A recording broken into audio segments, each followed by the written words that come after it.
नमस्कार, मैं आयुषी आप सभी का बहुत बहुत स्वागत करती हूँ हमारे स्पेशल प्रोग्राम अर्पण में। आप सभी को चैत नवरात्र और हिंदू नववर्ष की हार्दिक शुभकामनाएं। हमारे खास प्रोग्राम में हम आपको बताएंगे कि कैसे आप पूजा करें इस नवरात्र में, कैसे आप आदिशक्ति को प्रसन्न करें, कैसे आप कृपा उनकी पाएंगे, क्या है शुभ मुहूर्त और क्या है पूजा के विधि विधान। इसके साथ ही हम जानेंगे घट स्थापना से लेकर माता रानी को प्रसन्न करने के एक एक अचूक उपाय। तमाम जानकारी देने के लिए आज हमारे साथ हमारे स्टूडियो में मौजूद है ज्योतिषी आचार्य धर्मेंद्र परमार जी। आपका बहुत बहुत स्वागत है आचार्य जी। तो चलिए बिना किसी देर के शुरू करते हैं। सबसे पहले तो संक्षिप्त में नवरात्रि के महत्व के बारे में हम जानना चाहेंगे। इस नवरात्र का क्या महत्व है 9 दिनों में? ओम जयंती मंगला काली भद्रकाली कपालिनी दुर्गा क्षमा शिवादात्री स्वाहा नमोस्तुते। नवरात्रि में वस्तुतः माता शक्ति की आराधना की जाती है और नवरात्रि देवी के विभिन्न रूपों के बुराई पर अच्छाई की जीत होती है।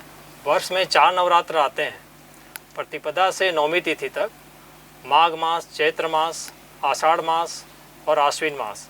इसमें 2 नवरात्र गुप्त नवरात्र रहते हैं जी। देवी की उत्पत्ति जो हुई थी उसकी कथा के हिसाब से भगवान ब्रह्मा जी, विष्णु जी, महेश जी राक्षस महिषासुर जी को हराने के लिए देवी दुर्गा जी को स्पेशल बनाया गया था। दुर्गा जी की असीम शक्ति प्रदान की गई त्रिदेवों द्वारा, ताकि देवी जी महिषासुर राक्षस का संहार कर सके और प्राणियों में रक्षा कर सके जी। देवी और महिषासुर का युद्ध 9 दिन चला। अंत में देवी माता महिषासुर का संहार कर विजयी हुई, जो बुराई पर अच्छाई की जीत का प्रतीक है। जी जी जी।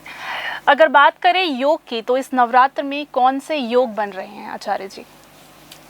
जी। इस बार के नवरात्र में बहुत अच्छे विशेष योग बन रहे हैं, जो काफ़ी वर्षों के बाद आया है। इस वर्ष चैत नवरात्र में अमृत सिद्धि योग, स्वार सिद्ध योग, इंद्र योग, रवि योग, बुधादित्य योग, पंच महापुरुष मालवीय राज योग, लक्ष्मी नारायण योग, पंचग्रही योग, जो बहुत कम आता है। जी जी। ये अद्भुत संयोग है।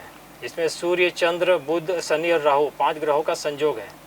इस बात की नवरात्रि में माँ दुर्गा हाथी पर सवारी करके आ रही है, जो कि बहुत ही अच्छा है। जी जी जी। अगर बात करें नवरात्रि के दौरान इन 9 दिनों में व्रत रखने की, तो व्रत रखने का क्या महत्व है नवरात्रि के दौरान?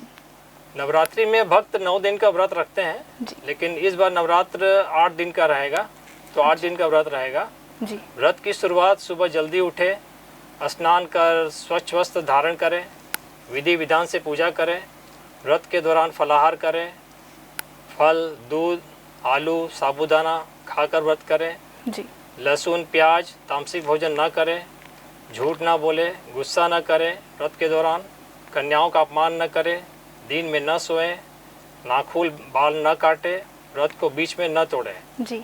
नवमी तिथि की समाप्ति के बाद व्रत को फिर खोलें। अच्छा जी।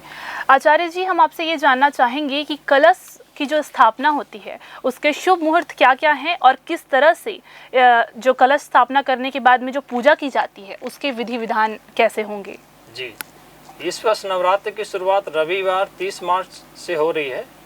शुरुआत के लिए घट स्थापना होती है, जिसे हम शुभ मुहूर्त में ही करना जरूरी है। इस बार का शुभ मुहूर्त सवेरे 6:25 से लेकर के सवेरे 10:20 तक है जी। उसके अलावा अभिजीत मुहूर्त होता है, जो 11:57 दोपहर में और 12:45 तक है। काफ़ी अच्छा सिद्ध माना जाता है। अच्छा आचार्य जी, इसके साथ ही हमने देखा है कि कलश स्थापना के साथ साथ जो पूजा की विधि होती है वो किस तरह से पूजा की विधि करनी चाहिए?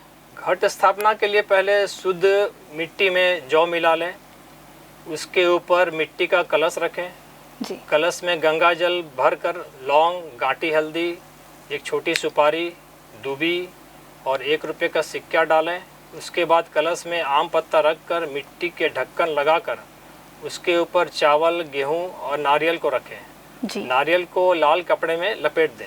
बिल्कुल। कलश को घर के उत्तर पूर्व ईशान दिशा में रखें, ताकि वास्तु दोष के लिए भी अच्छा माना जाता है। अच्छा। साथ में नवदुर्गा जी के फोटो रखें, गौरी गणेश की स्थापना करें, नवग्रह मंडल की स्थापना करें, षोडश मातृका की स्थापना करें, सर्वोत्र भद्र मंडल की स्थापना करें और पूर्वाभिमुख होकर के पूजा करें। जी जी, ऐसा भी देखा जाता है आचार्य जी कि बहुत सारे जो लोग होते हैं वो कलश स्थापना के साथ ही अखंड ज्योत भी प्रज्वलित करते हैं। तो अखंड ज्योत जब प्रज्वलित करते हैं तो किन बातों का विशेष तौर पर ध्यान रखना चाहिए, उसके बारे में कुछ बताइएगा। नवरात्र में 9 दिन अखंड ज्योत का विधान है जी, जो इंसानों में इस सकारात्मकता लाती है, मनोकामना पूर्ण होती है, निरंतर प्रकाश, ऊर्जा और विशेष कृपा की प्राप्ति होती है, जो कि वातावरण को भी शुद्ध बनाती है और नकारात्मक शक्तियों का नाश करती है। बिल्कुल। ये 9 दिन निरंतर जो जले ऐसी व्यवस्था करनी चाहिए, बीच में ज्योत खंडित ना हो, ये भी ध्यान रखें। ज्योत मिट्टी के दीपक का या पीतल के दीपक का करें। ज्योत को जौ, चावल या गेहूं के ढेरी पर रखकर करें। घी के ज्योत को दाहिने तरफ और तेल के ज्योत को बाएं तरफ रखें। ज्योत का मुख पूर्वाभिमुख या उत्तराभिमुख होकर रखें। ज्योत का जो मंत्र है जी, दीप ज्योति पर ब्रह्म, दीप ज्योति जनार्दन, दीप हरति में पापम संध्या दीपम नमस्तुते। जी बिल्कुल। तो आचार्य जी ने जैसा कि बताया कि किन बातों का ध्यान रखना चाहिए, कैसे करना चाहिए। इसके बाद हम जानना चाहेंगे कि नवरात्रि के 9 दिनों में जो अलग अलग 9 देवियों के स्वरूपों की पूजा होती है, उन स्वरूपों के बारे में हमारे दर्शकों को कुछ बताएं। जी, 9 देवी में नवरात्र में 9 देवी की पूजा अच्छे से विधि पूर्वक करें जी, और दुर्गा सप्तशती जी का पाठ करें। 13 अध्याय होते हैं उसमें। जी जी, पहला दिन जो होती है वो माँ शैलपुत्री की मानी जाती है। बिल्कुल। शैलपुत्री की जब पूजा की जाती है तो उसमें अपने सफ़ेद वस्त्र धारण करके, ये मंत्र मैं बता रहा हूँ, वंदे वांछित लाभाय चंद्राधृकित शेखराम वृषारूणाम शूलधराम शैलपुत्रीम यशस्वनीम, ये इससे मंत्र बोल करके 108 बार बोल करके इसकी पूजा आरंभ करें और विधि विधक पूरा भजन करें उसको। जी। दूसरा है ब्रह्मचारिणी देवी। लाल कपड़े पहनकर ब्रह्मचारिणी जी की मंत्र बोले। दधानाम कपाभ्याभ्यम क्षमामालम कुमंडलु देवी प्रसिद्धतम मई ब्रह्मचारिणी नृतमा, ये भी एक सिद्ध मंत्र है। इसको भी मंत्र बोल करके उस दिन पूजा करें। जी बिल्कुल। तीसरे हैं चंद्रघंटा देवी। इसमें नीला वस्त्र धारण करें। उनका मंत्र है पिंडज प्रवस रूढ़ा डुकोपवास्त्र कीर्ता प्रसादम तनुते महाम चंद्र घंटेति विस्तृता। चौथी देवी है कुष्मांडा देवी। इस देवी की पूजा करने के लिए पीला वस्त्र धारण करें। वंदे वांछित कारमथे चंद्रादकृत शेखराम सिंहरूढ़ा अष्टभुजा कुष्मांडा यशस्वनी। पांचवी देवी स्कंद माता। हरे वस्त्र धारण करके इस मंत्र का उच्चारण करें। सिंहासना गता नित्यम पद्मात्री तकद्व्या शुभदास्तु सदा देवी स्कंद माता यशस्विनी। जी। छठवीं देवी कात्यायनी। इस मंत्र का जाप करें। इस मंत्र का जाप से कई स्त्रियों में जो लड़कियों का जो शादी नहीं होता है उनके लिए भी काफ़ी अच्छा माना जाता है। बिल्कुल। कात्यायनी महामाए महायोगिन्य धीश्वरी नंदगोप सूतम देवी पतिम में कुरुते नमः। जी। सप्तम देवी कालरात्रि। नारंगी रंग के वस्त्र पहनकर मंत्र बोले ओम ऐं ह्रीं क्लीं चामुंडाय विच्चे ओम कालरात्रि देव्ये नमः। जी। आठवीं देवी महागौरी। हरे वस्त्र धारण कर यह मंत्र का उच्चारण करें। श्वेत वृषे समारूढ़ा श्वेतांबर धरा सूचि महागौरी शुभम दधान महादेव प्रमोददा। नवमी सिद्धिदात्री देवी। गुलाबी वस्त्र धारण करके ये मंत्र उच्चारण करें। सिद्ध गंधर्व यक्षा घैर सुरेर मरेरपि सेव्यमाना यदा भूयात सिद्धिदात्री सिद्धिदायिनी। जी, तो ये तो हमने आचार्य जी से जाना कि इन 9 दिनों में, जी हाँ, इन 9 दिनों में किन मंत्रों का जाप करना चाहिए, किस रंग के कपड़े धारण करने चाहिए। आगे हम आचार्य जी से बात करेंगे भोग की। तो इन 9 दिनों में देवी को जो 9 स्वरूप दिखाए हैं देवी के, उनको हमें किन विशेष चीज़ों का भोग लगाना चाहिए, क्या उपयोग करना चाहिए भोग में, ये जानेंगे। तो आचार्य जी अगर भोग की बात करें तो किन चीज़ों का भोग लगाना होगा हमें? पहले दिन जो भोग लगता है वो खीर का भोग लगाना चाहिए। जी। वो काफ़ी अच्छा माना जाता है खीर का भोग। और दूसरे दिन चीनी और मिश्री का भोग लगाएं। और तीसरे दिन दूध से बनी चीज़ों का भोग लगाएं।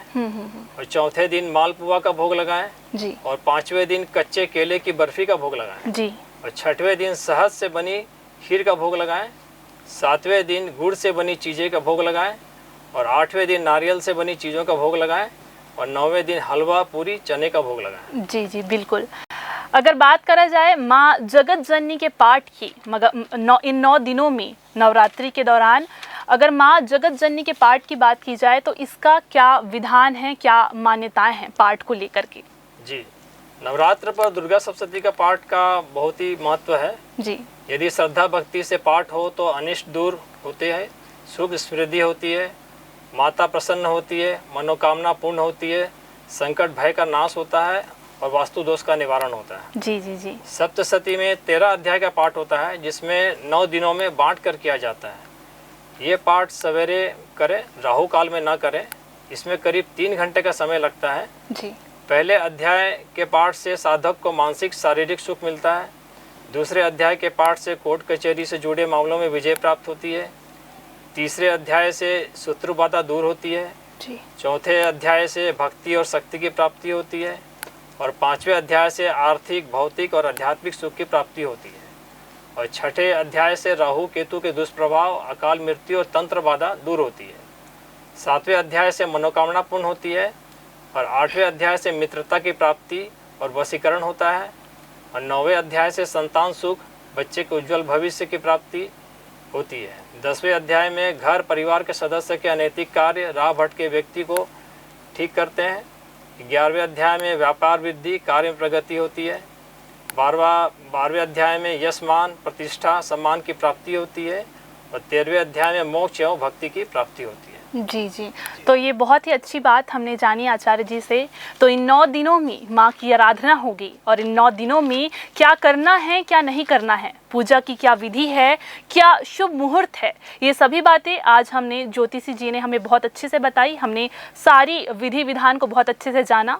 आपका बहुत बहुत धन्यवाद इन तमाम जानकारी के लिए। तो पूरी विधि विधान के साथ आप पूजा करें और माँ की कृपा आप पर हमेशा बनी रहे। इसी शुभकामना के साथ हमें दीजिए इजाज़त। फिर मिलेंगे अगले वीडियो में किसी एक देवी मंदिर के दर्शन कराने। तब तक के लिए मुझे दीजिए इजाज़त। नमस्कार।